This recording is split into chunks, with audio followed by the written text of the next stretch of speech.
welcome sa Tongs TV. Manood palagi at mag-subscribe na rin kayo para updated sa bawat video naming bago. Sa bawat video ay may aral kang makukuha, lalo na kung isa kang magsasaka. Gawain sa probinsya ang palagi naming content, kaya halika na sa Tongs TV. Mag-subscribe na kayo at manood palagi. Yun, good morning mga katongs. Magandang umaga po sa inyo lahat. Yan, magandang buhay po. So, ito, pakita ko po sa inyo yung ating punlang ampalaya na si Chatay Dynasty Variety. So, pang-apat na araw po ngayon. At maganda naman po. Maganda naman po yung panla. Ayan o. Charan, ayan, pang-apat na araw po ngayon. So hanggang bukas labas na po lahat yan. Nakatayo na. Ganda oh. Diba? Uy. Yung pinunla natin na wala pang tubo, ibig sabihin yung walang putok, ito yun eh. Tinandaan po namin ni Bato yan eh. Pero ayan po, saluyang umaangat, umaalsa. Ano, buhay naman lahat siguro. Kasi ano, yung walang mga putok nung pinupunla namin ni Bato, ito, tinanda namin yan dyan. So ganda oh. Sabi ko mga isang buwan na lang, isang linggo na lang, maitatanim na natin to. Sagad na yung 2 linggo pagkapunla, maitatanim natin to. Yun nga po mga katongs, kahapon kasi di ba nung isang araw sa vlog ko, ang ginawa nila nag ayos ng kanal dito sa sili. Yung sili natin, ang ganda oh, lalaki na.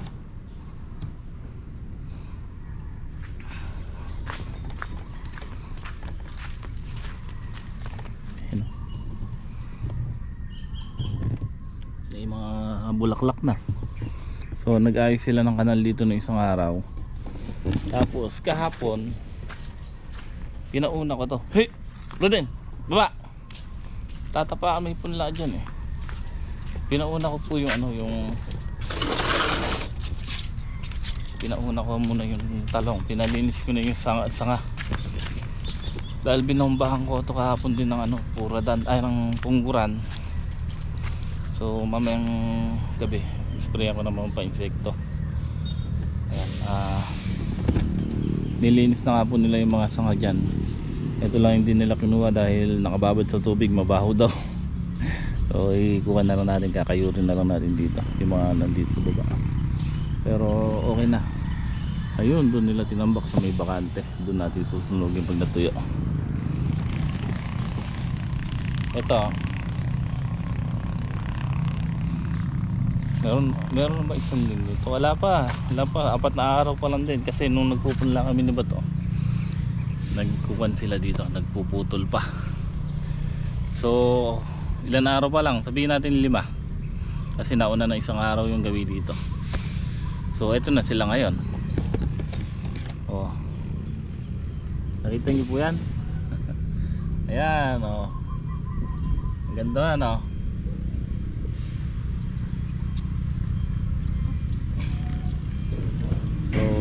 Ayan, pare-parehas so may sanga na yan.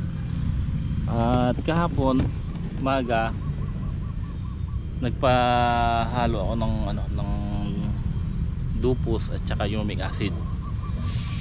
Yun ang pinatrabaho sa kanila kahapon ng maga.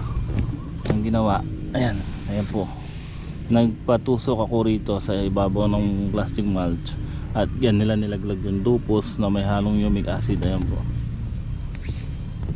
Ayan po yung dupos. Ayan. So sabi ko, ito yung puno sa gitna, kada pagitan. Ayan po nilagay natin dupos. Bali nakapitong bag tayo dito at saka isang bag na humic acid. Dapat ilalagay ko yun sa ampalaya, sa pagtataniman natin ampalaya. Sabi ko nung nag-spray ako ng ungguran umaga, nakita ko ang dami ng sumisibol. So sabi ko ilagay na natin yung pataba muna. So humic acid at saka dupos, yun po ang combination na nilagay natin dito. At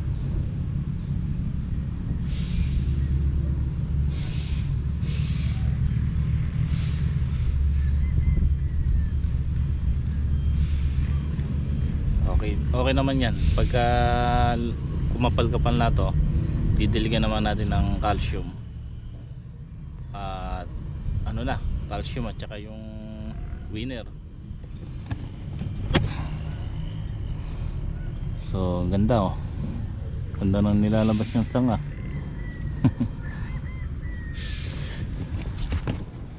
Ngayon linggo, yan, linggo nga po ngayon, August 31, katapusan bukas September na. Dumating kahapon yung siling Taiwan natin, order kay Ma'am Lee. Yan, sunod-sunod na yung tanimin natin na yan. May napon na tayong pampalaya, tapos ito yung sili, tapos ito yung papaya, 50 puno po yan. So bukas namin gagawa, hindi pala, magtatanggal sila ng balag ngayon doon sa ampalaya, at saka siguro mga 2 araw doon, 3, kasi medyo matagal yun. At ngayon pala mga katong, gagawin ko lang yung yung brace ng power spray. Ito, natatawa sa mga gumagawa nito. Kasi andyan yung welding at saka yung cutting disc pa. So ito yung brace ng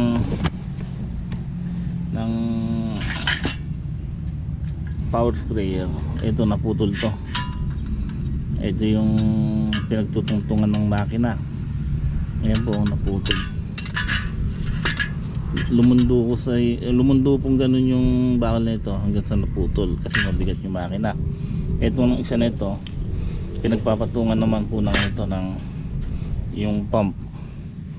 So tataka ko, alam din naman kabigat ng makina, ilalagay nila parang lata, di man lang nila kaya ng konti. Tapos napakanipis. So may welding dito, i-repair natin to. Tapos may mga bakal na sobra si boss dito, gagawa tayo ng tuntungan, lalagyan natin ng paato para makaangat ng hanggang bewang. Ito gagawin natin frame, tapos may tubo rito, ayun. So gagawa tayo. Ito muna pagkakaabalahan natin ngayong linggo. So sila, sabi ko, damuhan muna nila yung siling maliliit doon para pag grass cutter ko rin bukas, mapatudling na rin.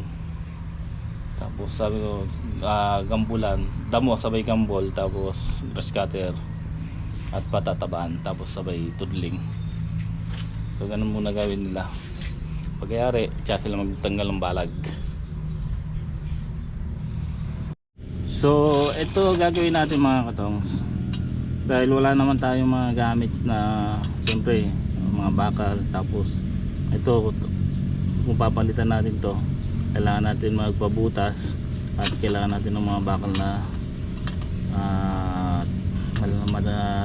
kakapal, mukha ng mga angle bar, kahit angle bar na makapal lang. So sa ngayon, pang samantala lang natin yung gagawin natin, remedyo lang. At sasapian na lang muna natin ito ng kahit mga 10 mm. Tapos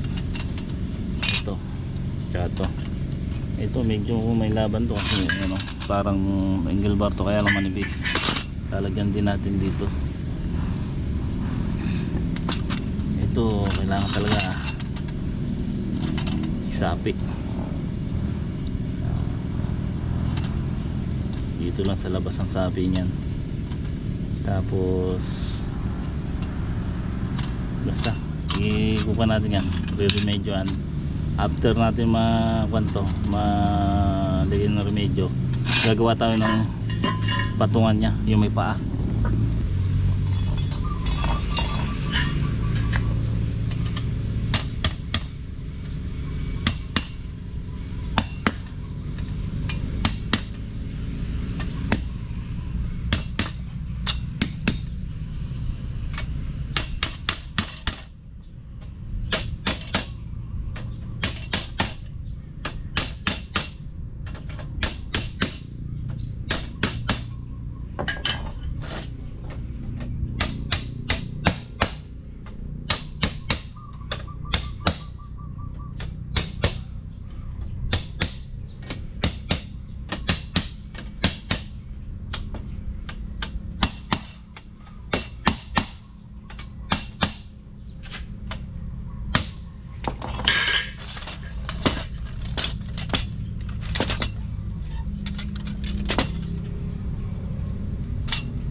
Okay mga katong, ito pakita ko po sa inyo yung ginagawa natin. Update ko na kayo.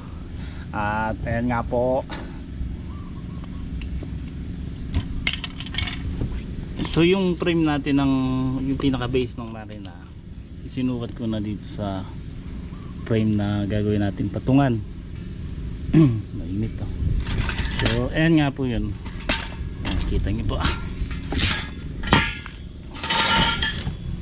So yung frame, katulad nga po na sinabi ko kanina, lata nga lang po kasi yung ginawang frame ng makina. So pinakatan na lang natin ng 10mm na bakal. So hindi naman nung naka-welding dito yan, kumbaga nakatukod naman din dito sa magkabilang gilid kaya hindi malalaglag. Kasi kailangan po na gagalaw na adjust. So ginawa natin yung na-adjust din po yan. Hindi po siya na welding sa dito sa magkabilang tubo. Nangyari kasi yung bakal niya, yung dulo nakapatong lang dito sa kalahati. Ayan, kalahati lang nakapatong yan. Tapos dito kalahati lang din, kaya nakatukod pa rin yan kahit hindi natin winelding dito. So ayan, pinakat natin dito magkabilang gilid, tapos nilagyan din natin yung isa nito. So yung patungan ng pump, ito. Ayan, magagalaw po yan. Pero nakatukod yung bakal na yan. So tapos nilagyan na lang natin ng batak dito sa gitna, tapos batak dito sa ilalim, at dito sa ilalim. Ngayon, dahil matibay na yung frame natin, yung ginawa kong frame na pagpapatungan, sinukat ko na rito sa base ng ating makina at saka water pump with power spray pa rin. So ayan, lalagyan na lang natin ng paa na lang po kulang na ito. Kung nakita yung tinanggal ko, pakat na pakat po yan, mainit kasi. So ayan,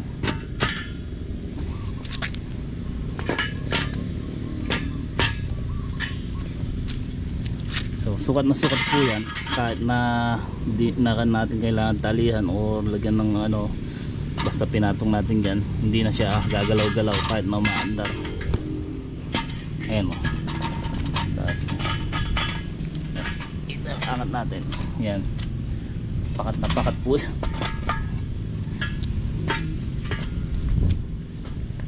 Paan na lang kulang. So gagawin natin paa dyan, medyo mataas, siguro hanggang bewang.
Okay. Ayan mga katongs. Ayan po yung ginawa natin, oh. Mga pan lang na bakal po yan. Pinulot natin dito. Tibay po niya, no. Ayan, pinambrace natin mga 10mm. Kasi ano, paa. Medyo binuka natin kasi maliit lang yun, eh. So pagka idiniretso lang natin pa yan, tataob. Kaya binisaklat natin. Tapos ito yung base ng ating water power sprayer. So tignan nyo po kung paano natin ilalagay. Sukat na sukat po dyan yan, no? So walang kaalog-alog yan. Kahit na patong lang natin yung power sprayer dyan, so okay na. Pagkayari natin gamitin, bubuhatin lang natin yan, no? Tatanggalin. Kasi itong mga yung apat na pana yan, yung pinaka stopper nyan, itong papatungan nasa loob. Kaya yan, no? So at least ayan, ikakabit na lang natin yung makina at saka yung yung pump. So kaya lang pipinturahan muna natin yan kahit ano lang, primer. Tapos lalagyan din natin ng paapa para hindi lulubog pag malambot yung putik. So at least na, safe na yung makina natin. Dati kasi nasa baba, natatalansikan ng pataba o gamot. So ngayon nakataas siya, nakatutok lang dito. Kahit nakalayo ng konti yung drum, okay lang. Ayan. So kuhan muna natin, pipinturahan natin.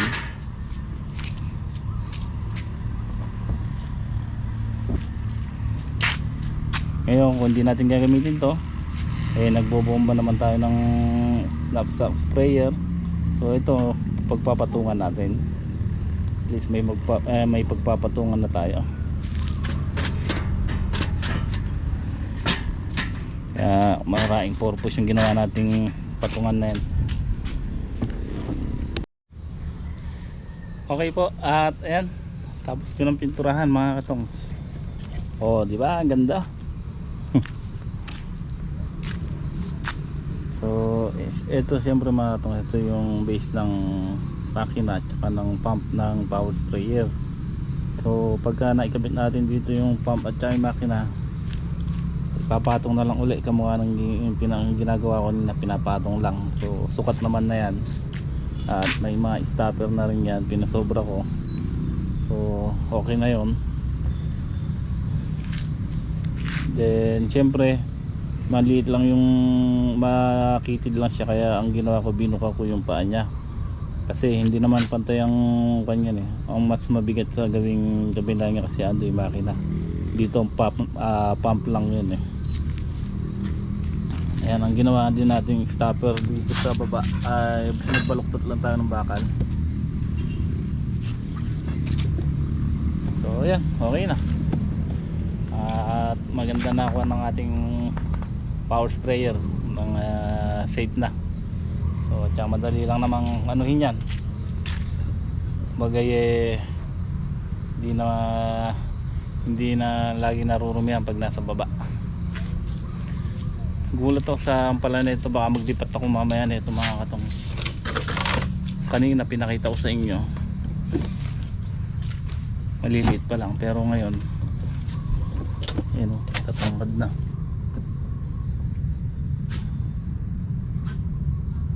Yun, ito ilalabas ko na yung mga maraming labas na yan, kasi pag bukas ko pa nilabas yan, tatangkad pa yan. So hindi naman pwede natin patangkarin ng pahabain yung ganyan, yung puno. Kailangan katamtaman lang. Kaya maglalabas ako mamaya dyan. Kaya hindi natin nilabas yan bukas. Isang dangkal yung haba niya. Hahaba ng gusto.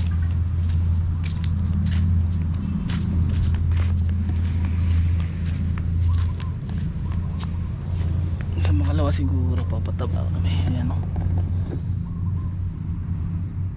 Patabaan natin ng winner at saka ano na lang, konting Unique 16. Mas timbang, mas marami ang winner kasi malapad na yung dahon niya, so nagbubulaklak na siya. Kailangan natin nga winner. Patabaan natin or pabunot muna natin yung damo kasi ayan o, madamo. Pabunot muna natin yung damo tapos pataba. Saglit lang naman bunutan ng damo yun, manipis lang para hindi lang kumain ng pataba yung damo. Ayan, ang ganda na ng ating